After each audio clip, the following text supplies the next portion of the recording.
In the last video, we learned that if you just leave water to itself, it auto-ionizes. So let me say I have two molecules of water. There's some probability, and it's an equilibrium, that one of the hydrogens on one of the waters bumps off and just joins the other one. So you could end up with a hydronium ion. It's an ion because it has an extra hydrogen. So I'll put a plus charge there. And obviously everything in here is in an aqueous solution. I could write aqueous everywhere. AQ. Could write AQ. It's kind of obvious. Water is obviously in an aqueous solution. It's obviously dissolved in water. And then plus a hydroxide ion.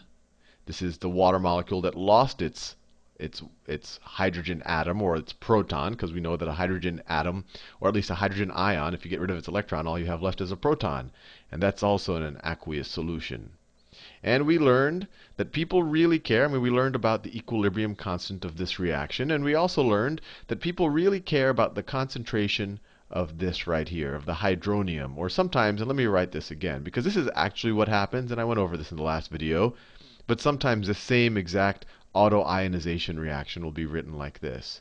H2O disassociating in itself, really, into a hydrogen ion in an aqueous solution, plus a hydroxide anion in an aqueous solution, or a negative ion. These are the same thing, and I write this way because this is actually the state that happens, that you don't actually have these protons just independently.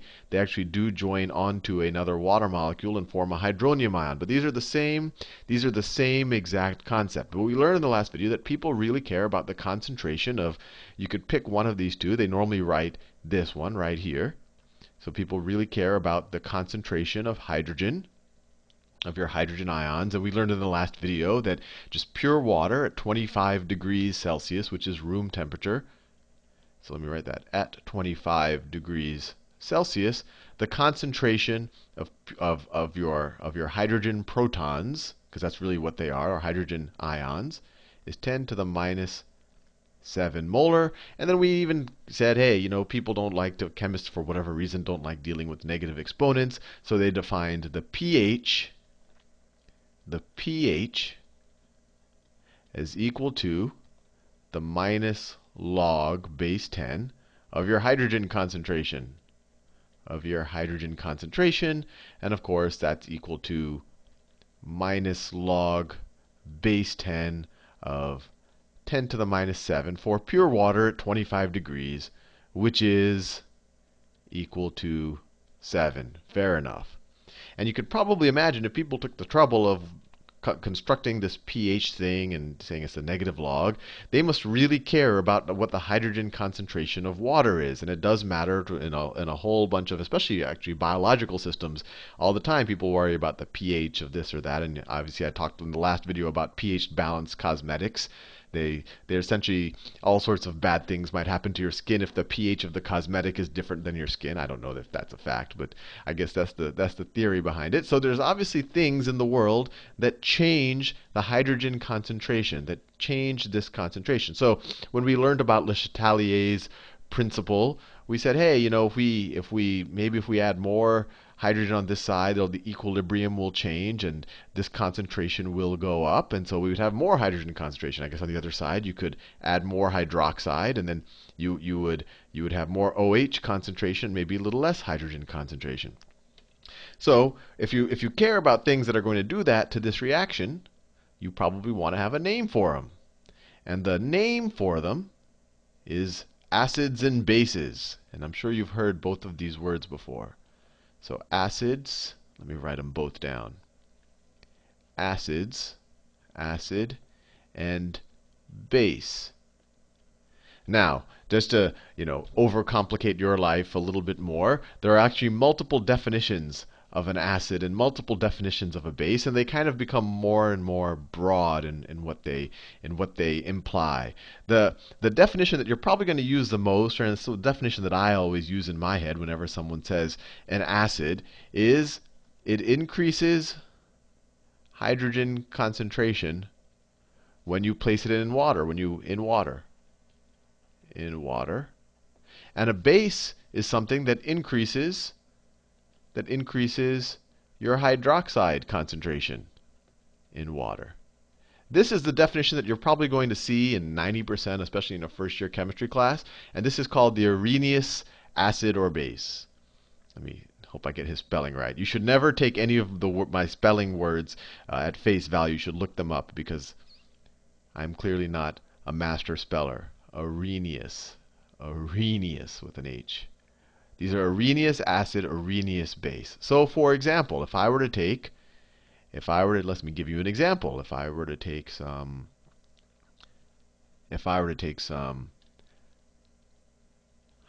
hydrochloric acid, that's actually what it's called, but you could say hydrogen chloride in an aqueous solution. It actually disassociates completely. This is not an equilibrium reaction. So let me put it in this nice, well, let me use a bolder color.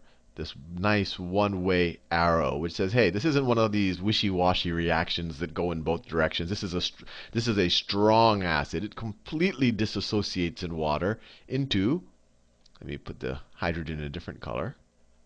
It completely disassociates in water into a hydrogen ion in aqueous solution plus chloride, plus just a chloride negative ion in an aqueous solution, and they just float in there. So you could imagine if you place hydrogen chloride in water, you're going to increase its overall hydrogen concentration. And the same exact reaction could have been written like this, just to hit the point home. Hydrogen chloride in an aqueous solution, and then you could say plus H, let me do it in a different color, plus H2O. It's a one-way reaction. It's a one-way reaction, and then you end up with, and I think you understand, you have H. Obviously, not all three of them are H3O. That's too dark. H3O plus, it donated its hydrogen proton to this water molecule, and then you have plus the chloride anion in an aqueous solution. And these acids that completely dissociate, in future videos we're going to look at ones that are a little bit more wishy-washy, that don't completely dissociate. But these acids that completely dissociate are called strong acids. And strong isn't just a nice word that they use in chemistry. It literally means, when someone says a strong acid, something that completely dissociates into water. It's a one-way reaction. And all of the strong acids, I mean, you could probably even guess based on their chemical makeup, but hydrochloric acid is one of them. You also have, hydrogen bromide, another strong acid, hydrogen iodide. You have nitric acid. I think I showed you that in a previous.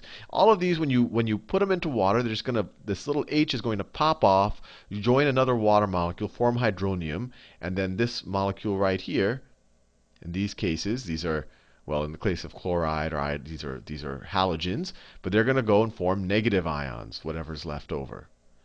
Nitric acid, then you have sulfuric acid. You've probably heard of that, very strong acid.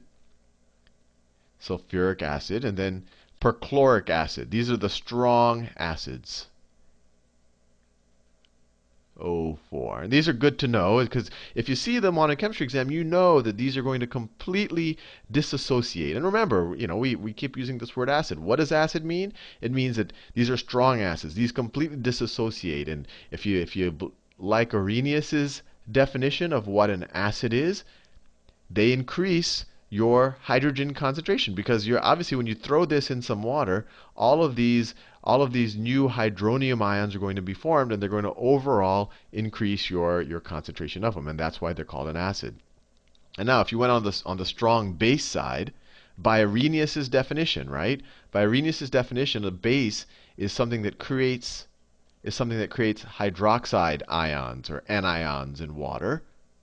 So pretty much anything, if you look at the periodic table, anything here, any of your group 1 elements, and group 1 elements, your alkali earth metals, that's bonded with hydroxide. If you put them in water, the hydroxide pops off. So let me just ask you with lithium or sodium.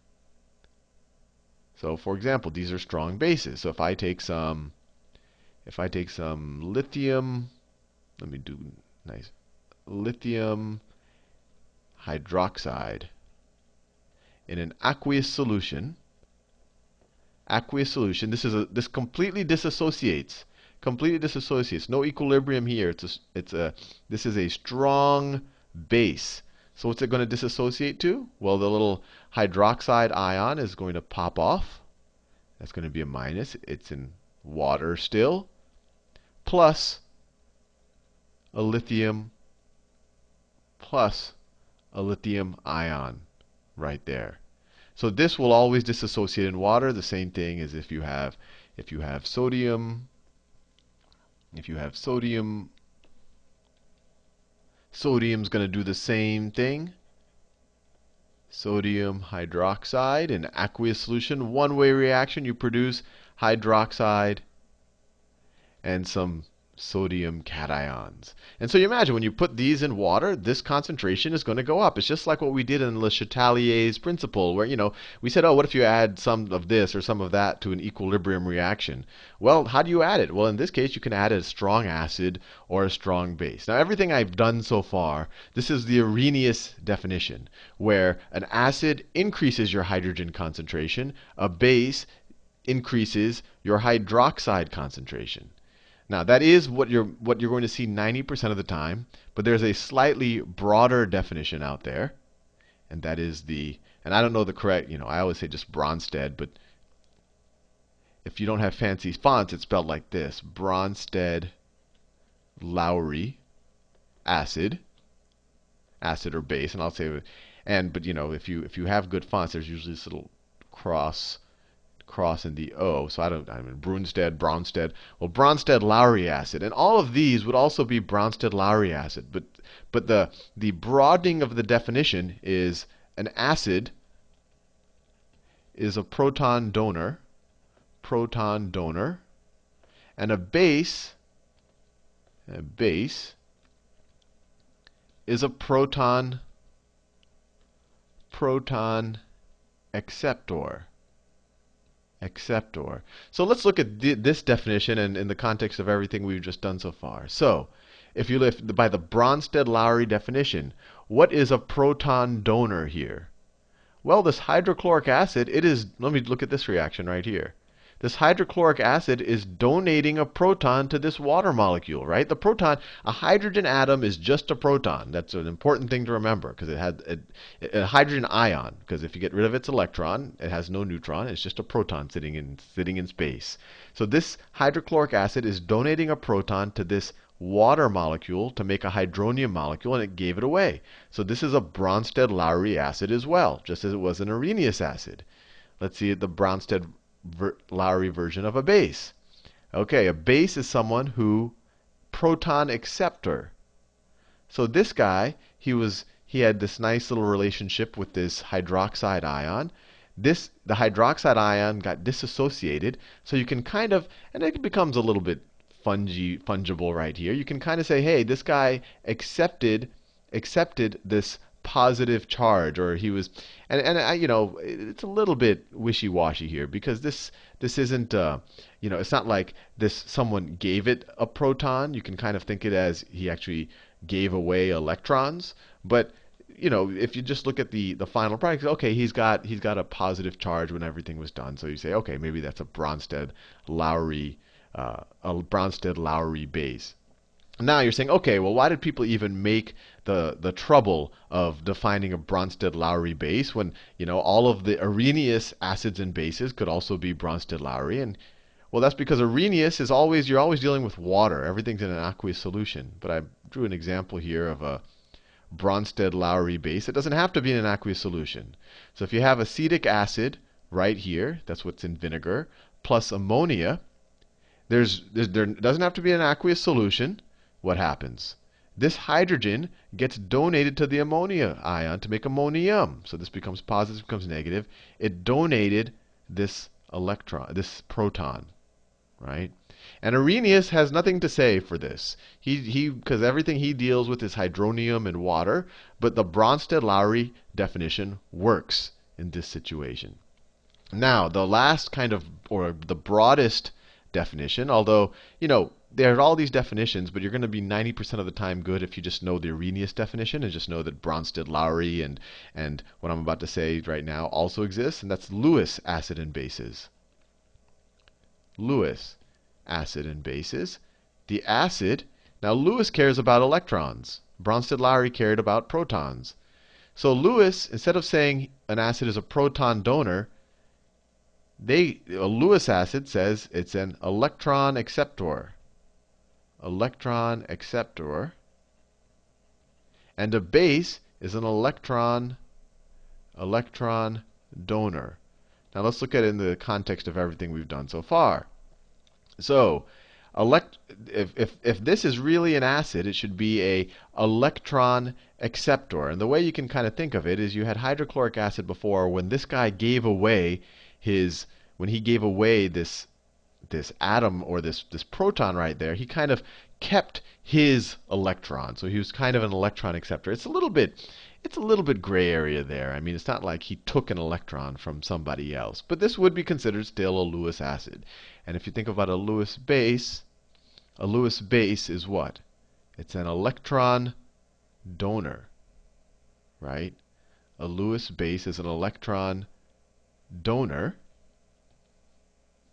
So if you have it right here, Lewis base is an electron donor.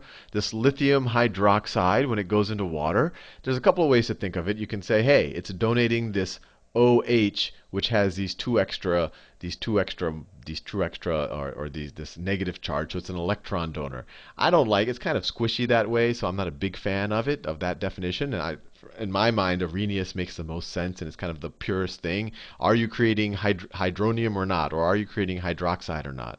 But just to show that the Lewis acid-base definition is the broadest definition. Here's a case of a Lewis acid-base reaction that would not be considered either a Bronsted-Lowry or an Arrhenius base, because this doesn't have to happen in water. And what you have here is boron trifluoride with a fluoride anion. It has a negative charge. It has this little extra electron here.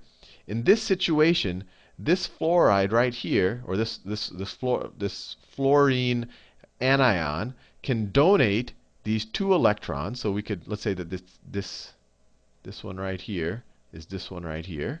And what it does is it donates these 2 electrons to this boron complex right here. And so if it's the electron donor, what is it? The fluoride is a base. So this is the Lewis base. And then the electron acceptor is a Lewis acid. So this right here is the Lewis acid. Lewis acid. It's good to know that these definitions exist, and especially if you don't get confused in the future. But for a first-year chemistry class, if you know the Arrhenius definition really well, that's the one you'll do very, very well. And frankly, in my mind, that's the easiest one to contemplate. And that's the one that's going to matter in most of the reactions where you deal with the changes in pH to water, because that's what all the acids and bases do, especially in the Arrhenius case. Anyway, see you in the next video, and we'll actually do some math figuring out the changes in pH due to some acid.